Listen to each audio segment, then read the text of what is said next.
I got so much motherfucking design on right now. Break it down, bring it back, make it clap. I got 3 old thoughts, new block, where that thing. Bitches on my line, and you know. Assalamualaikum warahmatullahi wabarakatuh.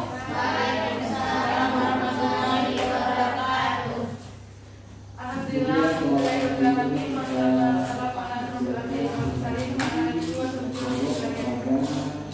yang saya hormati Ibu Fadila Intersari selaku dosen pengampu mata kuliah kurikulum pembelajaran bahasa Indonesia, dan yang saya banggakan teman-teman yang perjuangan dengan saya. Baiklah, saya tidak akan memperpanjang tentang nomor 5, langsung saja kita mulai presentasinya, yaitu tentang perkembangan kurikulum di Indonesia yang akan disampaikan oleh rekan saya yang kepadanya disilakan. Baiklah, saya disilakan membacakan materi kami.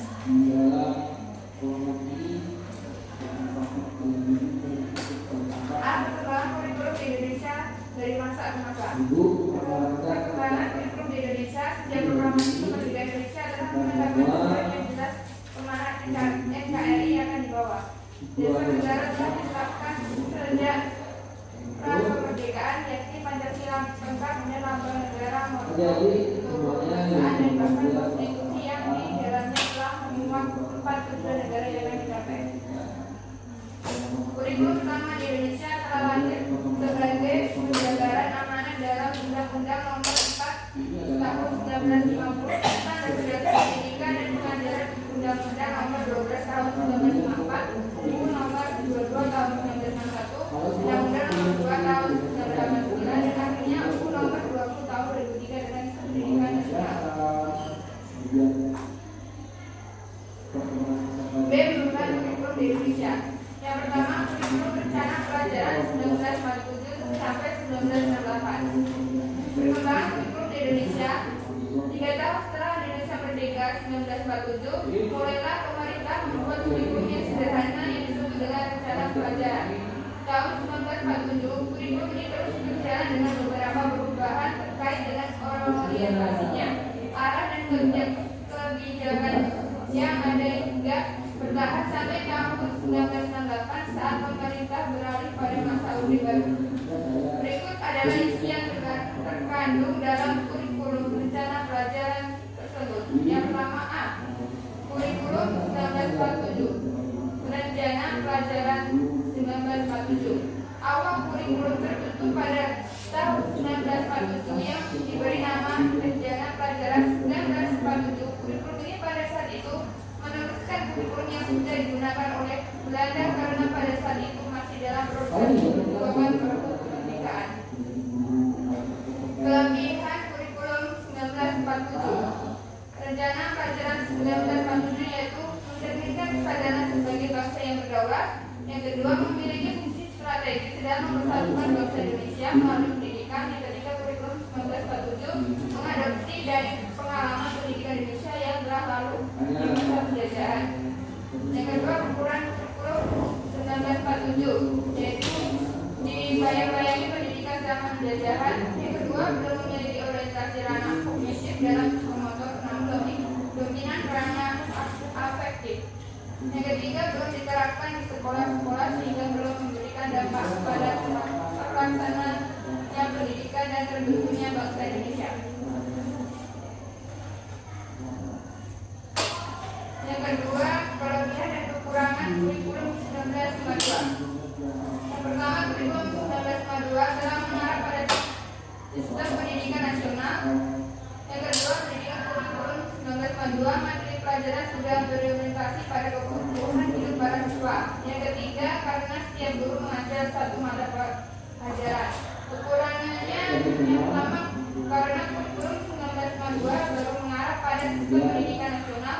Yang kedua, materi pelajaran belum orientasi masa depan. Yang ketiga, kurang membangkitkan kreativitas dan inovasi guru. Yang ketiga, kelebihan dan kekurangan kurikulum 1964.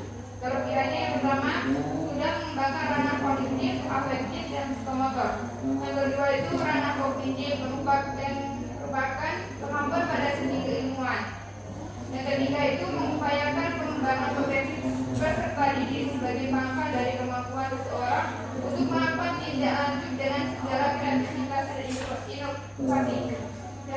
pendidikan bersifat praktis, sehingga pembelajaran di sekolah akan memiliki kegunaan dalam kehidupan pendidik.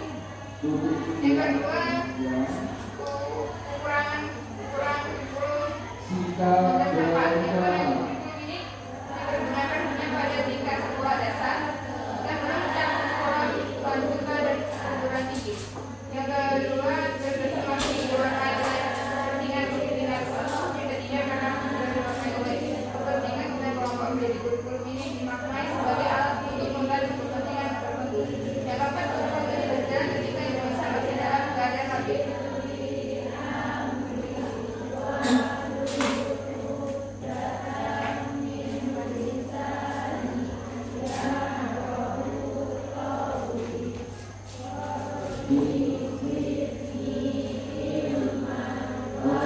Selanjutnya dalam kurikulum berorientasi pencapaian tahun 1973 sampai 1997.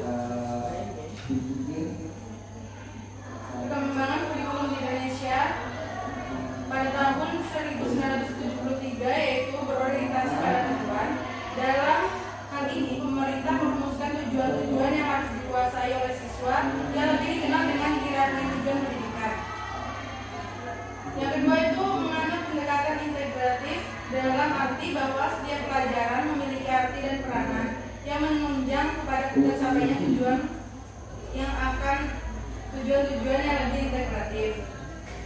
Kurikulum 1975 menekankan pada tujuan agar pendidikan lebih efektif dan efisien. Di latar belakangi lahirnya kurikulum ini adalah pengaruh konsep di bidang manajemen yaitu MBO atau manajemen by objective.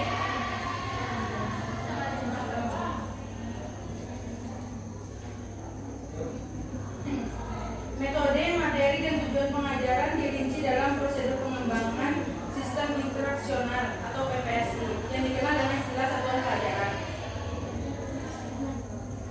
Kelebihannya yaitu berorientasi pada tujuan, mengarah ke bentukan tingkah laku siswa, relevan dengan kebutuhan masyarakat, menekankan efektivitas dan efisiensi, serta kekurangannya yaitu terdapat ketidakserasian antara materi kurikulum berbagai bidang studi dengan kemampuan anak didik.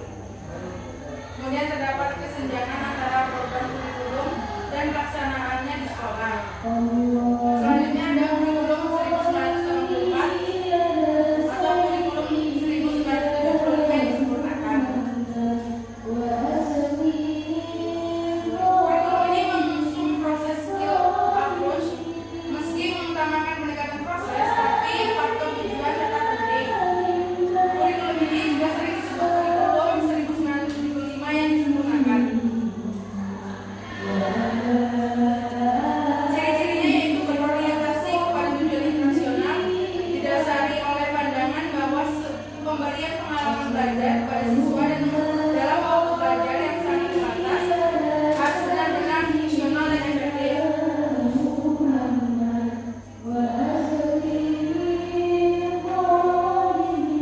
Kemudian ada kurikulum 1994 dan suplemen kurikulum 1995.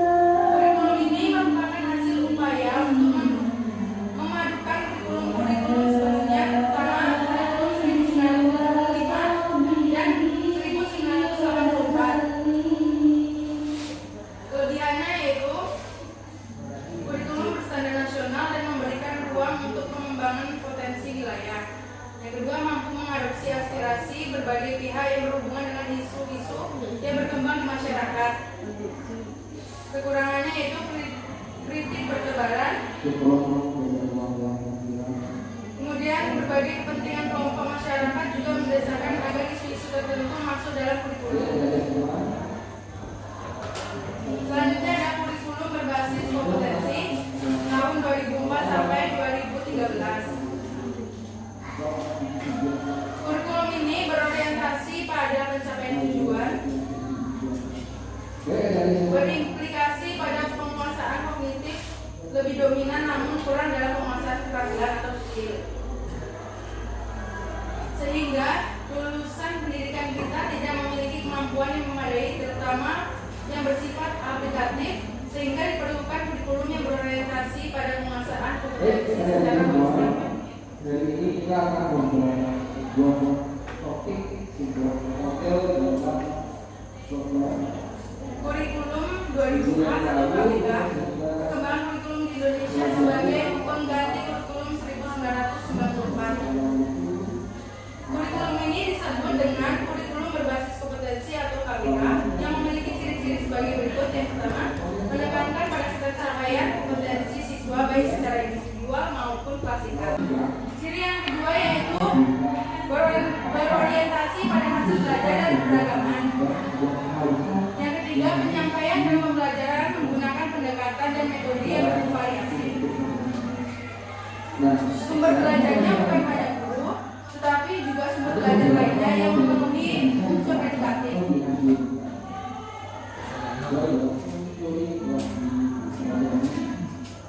Salah satunya itu Kelebihan dan kelemahan pada kurikulum berbasis kompetensi atau KBK. Yang pertama itu kelebihannya, pendidikan berbasis kompetensi menitik beratkan pada pengembangan kemampuan untuk melakukan kompetensi. Tugas-tugas tertentu sesuai dengan standar performance yang telah ditetapkan sebagai upaya mempersiapkan kemampuan individual. Kekurangannya itu dalam kurikulum dan hasil belajar indikator yang sudah disusun, padahal indikator sebaiknya disusun oleh guru karena guru yang paling mengetahui tentang kondisi peserta didik dan lingkungannya. Selanjutnya ada kurikulum 2006 atau KTSP. Kurikulum ini dikenal dengan sebutan kurikulum tingkat satuan pendidikan atau KTSP. Kurikulum 2006 atau KTSP. Kurikulum ini dikenal dengan sebutan kurikulum tingkat satuan pendidikan atau KTSP. Perbedaan yang paling menonjol adalah guru lebih memberikan kebebasan untuk melaksanakan pembelajaran sesuai dengan lingkungan dan kondisi siswa serta kondisi sekolah belajar. Pada kurikulum 2006, pemerintah pusat menetapkan standar kompetensi dan kompetensi dasar. Sedangkan sekolah dalam hal ini guru dituntut untuk mampu mengembangkan dalam bentuk silabus dan penilaiannya sesuai dengan kondisi sekolah di daerahnya. Kelebihannya yaitu secara teori memberikan otonomi secara luas pada sekolah untuk mengembangkan kreativitas dan inovasinya dalam meningkatkan kualitas pendidikan sesuai dengan potensi di daerahnya. Yang kedua, tenaga pendidiknya termotivasi untuk meningkatkan kreativitas dan inovasi. Adapun kekurangan dari kurikulum 2006, yang pertama, kurangnya sumber daya manusia yang diharapkan mampu menjabarkan KTSP pada kebanyakan satuan pendidikan yang ada. Yang kedua, kurangnya ketersediaan sarana dan prasarana pendukung sebagai kelengkapan dari pelaksanaan KTSP. Selanjutnya ada kurikulum 2013. Perkembangan kurikulum ini, perintah melakukan pemetaan kurikulum berbasis kompetensi yang pernah diuji cobakan pada tahun 2004. Kurikulum 2013 berbasis kompetensi memfokuskan pada pengurangan kompetensi oleh peserta didiknya. Kurikulum ini terutama berorientasi pada perubahan proses pembelajaran yang semula dari siswa diberitahu menjadi siswa yang mencari tahu. Kelebihannya yang pertama, siswa lebih dituntut untuk aktif, kreatif, dan inovatif dalam setiap pemecahan masalah yang mereka hadapi di sekolah. Yang kedua, adanya penilaian dari semua aspek.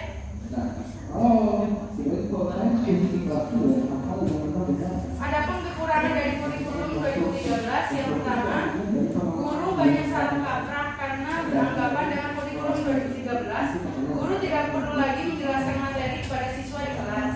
Padahal banyak mata pelajaran yang harus tetap ada penjelasan dari guru. Selanjutnya ada kurikulum prototype dari 2022 sampai 2024. Perkembangan kurikulum ini berdasarkan riset yang dilakukan Kementerian Pendidikan, Kebudayaan, dan Teknologi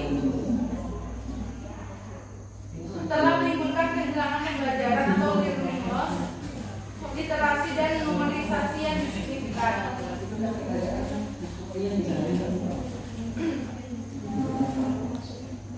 Kurikulum prototype melanjutkan arah pengembangan kurikulum sebelumnya. Yang pertama, melintasi holistik. Kurikulum ini dirancang untuk mengembangkan murid secara holistik, mencakup kecakapan akademis dan non-akademis, kompetensi kognitif, sosial, emosional, dan spiritual. Yang kedua, berbasis kompetensi bukan konten. Kurikulum dirancang berdasarkan kompetensi yang dikembangkan, bukan berdasarkan konten atau materi tertentu. Karakternya yang pertama, pembelajarannya dirancang berbasis proyek untuk pengembangan soft skill dan karakter. Yang kedua, fokus pada materi esensial. Yang ketiga, fleksibilitas bagi guru untuk melakukan pembelajaran yang sesuai dengan kemampuan murid atau take at the right level dan melakukan penyesuaian dengan konteks dan muatan lokal. Yang terakhir ada kurikulum merdeka. Melalui materi pendidikan, kebudayaan, riset dan teknologi, kurikulum merdeka resmi diluncurkan untuk menggantikan kurikulum prototype yang sebelumnya menggantikan kurikulum darurat akibat pandemi COVID-19.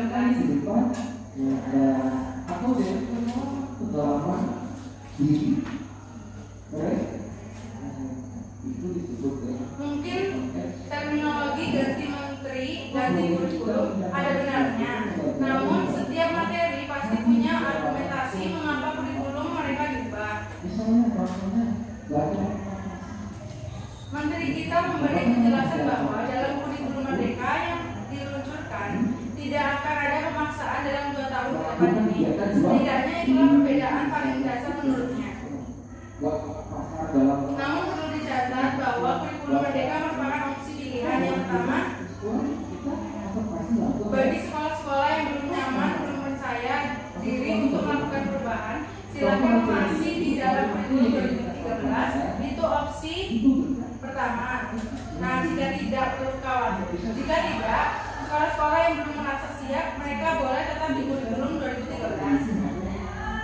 Nah, opsi kedua, bagi sekolah-sekolah yang ingin melakukan perubahan, tapi mungkin belum siap melakukan perubahan begitu besar, tapi dia ingin memilih kurikulum yang lebih sederhana, dia masih mau di 2013, tapi yang jauh lebih ringkas materinya, dia boleh memilih kurikulum darurat. Bagi sekolah-sekolah yang sudah siap untuk melakukan transformasi sesuai dengan kecepatan yang diinginkan. Nah, itu tadi teman-teman materi dari kelompok 4. Saya di sini membuka 3 pertanyaan. Apakah dari teman-teman ada yang ingin bertanya? Baik, Sinta, silakan. Baik, terima kasih pada kelompok 4. Izin bertanya sebelumnya.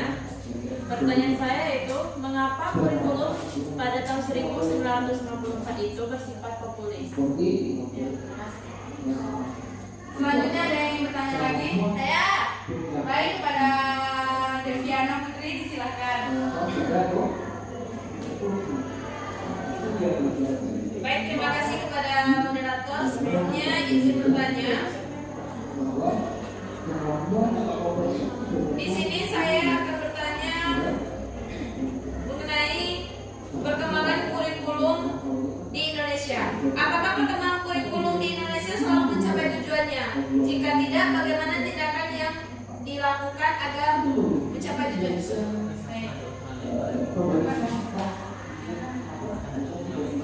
Kemudian satu lagi, siapa yang bertanya? Pada Nur Fadila, silakan. Terima kasih kepada moderator. Sebelumnya izin bertanya. Tadi pemateri sudah membahas tentang macam-macam kurikulum yang pernah diterapkan di Indonesia. Pertanyaan saya, jelaskan perbedaan yang mendasar dari setiap kurikulum yang pernah ada di Indonesia. Baiklah, saya membacakan kembali pertanyaan dari rekan-rekan yang sudah bertanya. Yang bertanya ada pertanyaan dari Rasi Dariola. Mengapa kurikulum pada tahun 1994 itu bersifat populis? Pertanyaan kedua dari Deviana Putri. Apakah perkembangan kurikulum selalu mencapai tujuannya? Jika tidak, bagaimana tindakan yang diambil? Pertanyaan terakhir dari Nur Fadila. Jelaskan perbedaan yang dasar di antara kurikulum yang ada di Indonesia. Baiklah, izinkan kami untuk mendiskusikan jawaban dari pertanyaan rekan-rekan semua. Baiklah, dari pertanyaan dari Asita Yola. Mengapa kurikulum 1994 itu bersifat populis? Karena memperlakukan satu sistem kurikulum untuk semua siswa di seluruh Indonesia. Jadi kurikulum ini bersifat kurikulum inti dan daerah yang khusus dapat mengembangkan pengajaran sendiri disesuaikan dengan lingkungan dan kebutuhan masyarakat kita.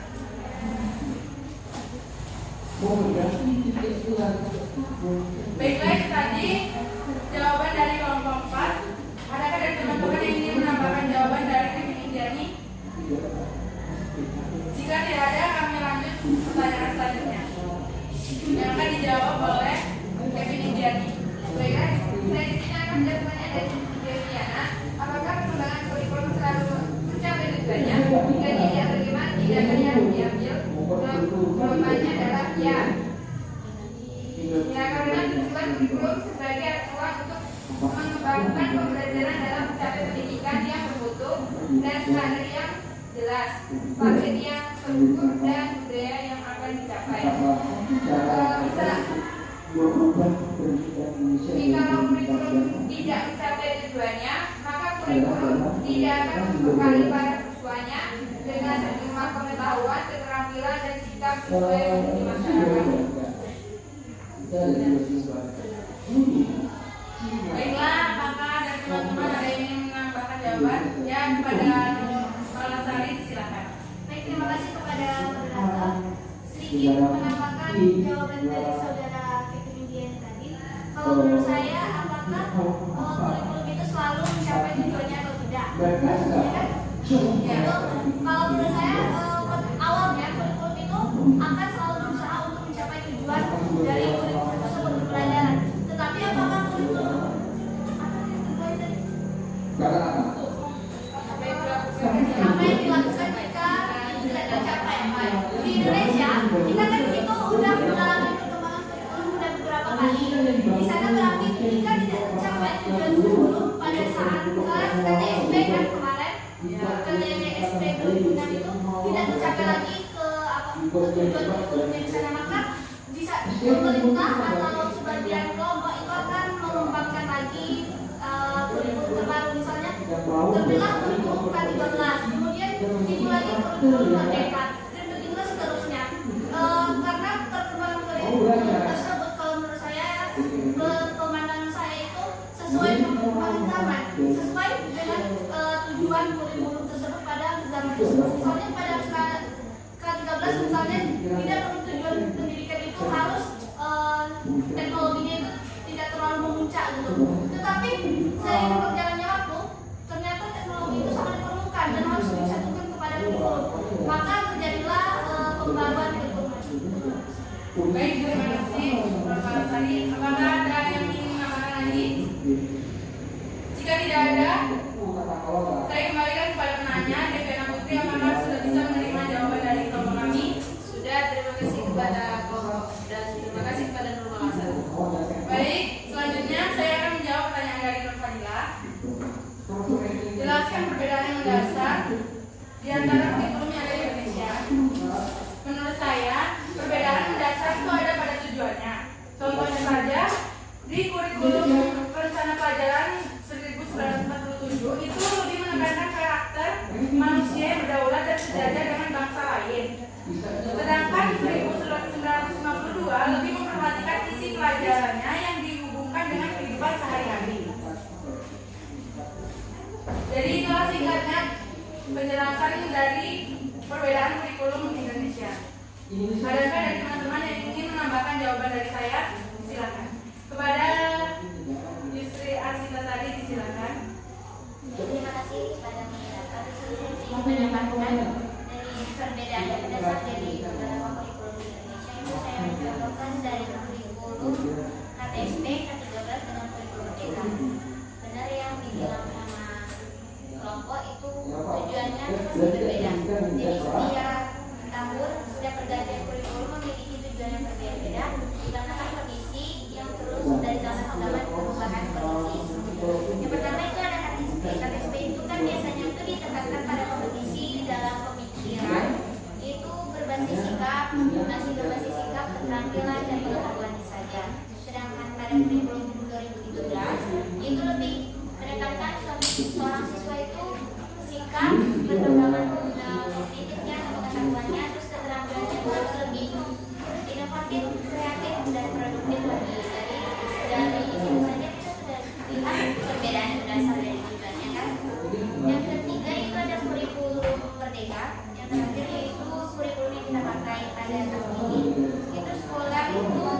biasanya kurikulum merdeka ini memang belum diterapkan pada sekolah-sekolah secara merata, tetapi beberapa sekolah sudah menerapkan ini karena menurut Kemendikbud itu menterinya sekolah itu bebas memilih kurikulum yang mana saja yang mau diterapkan. Kalau seandainya sekolah itu sudah mampu menerapkan kurikulum merdeka, berarti seorang guru dan sekolah itu juga harus siap memfasilitasi dan mengembangkan soft skill dan skill yang lainnya. Dari penambahan saya. Baik, terima kasih kepada diskusi bersama telah menambahkan jawaban dari Bapak tadi. Adakah teman-teman yang ingin menambahkan lagi? Jika tidak ada, saya kembalikan kepada penanya. Apakah sudah bisa menerima jawaban dari saya dan Istri Sari? Baik, terima kasih. Saya sudah mengerti dan bisa menerima jawaban dari kelompok dan istri. Baik, kesimpulannya adalah salah satu faktor yang mendorong untuk mengembangkan kurikulum adalah amanat undang-undang tentang sistem pendidikan nasional.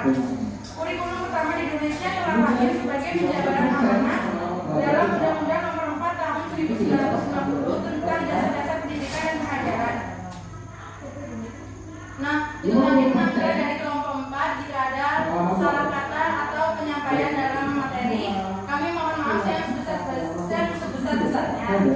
Saya akhiri. Wassalamualaikum warahmatullahi wabarakatuh. Waalaikumsalam warahmatullahi wabarakatuh.